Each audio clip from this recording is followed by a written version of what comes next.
আজকে খুবই খারাপ লাগে। আজকে যখন আমরা এই গণহত্যা, গুম, খুন, আয়নাগরের ছবিগুলো, প্রদর্শনীগুলো যখন দেখায়, এরপরও এই সমাজে কিছু বিকৃতি মানুষরা এবং খুনি হাসিনা এবং তার দোসররা এই গুম, খুন, আয়নাগর, গণহত্যা, শিহরটাকে নাটক বলে। আমরা স্পষ্ট ভাষা বলে দিতে চাই, বাংলাদেশে খুনি হাসিনা এবং তার দোসরদের রাজনীতি করার কোনো অধিকার নাই। তাদেরকে যেখানে পাওয়া যাবে সেখানে তাদেরকে নির্মূল করতে হবে।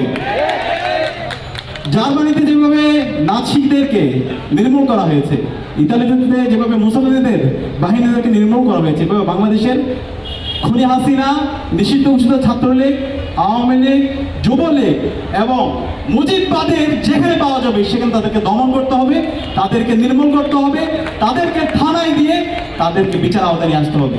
এবং একই সাথে এই অবস্থান আমরা বলতে চাই, বাংলাদেশে, স্বাধীন বাংলাদেশে খুনি হাসিনা এবং তার সকল দোষরদের বিচার হবে, খুনি হাসিনার ফাঁসি হবে এবং সকল দোষরদের যারা গুম, খুন, আয়নাগর করেছে, যারা আমার 2000 ভাই বোনদেরকে শহীদ করেছে, 40,000 আমার ভাই বোনকে গুম করেছে, খুন করেছে, গাজী করেছে, তাদের সবার এই স্বাধীন বাংলাদেশে বিচার হবে।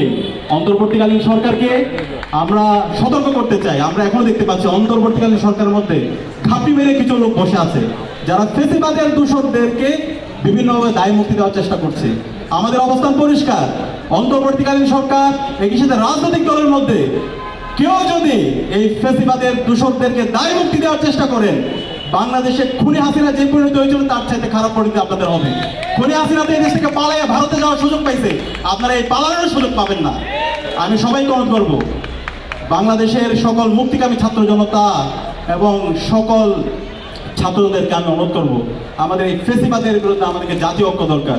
জুলাইয়ে যেভাবে আমরা একসাথে রাস্তায় নেমেছিলাম, এই ফেসিবাদীদের বিচারের প্রশ্নে, খুনি হাসিনার বিচারের প্রশ্নে, নিষিদ্ধ ঘোষিত ছাত্রলীগের বিচারের প্রশ্নে আমাদের সবাইকে ঐক্যবদ্ধভাবে রাজপথে নামতে হবে এবং তাদের বিচার নিশ্চিত করে আমাদের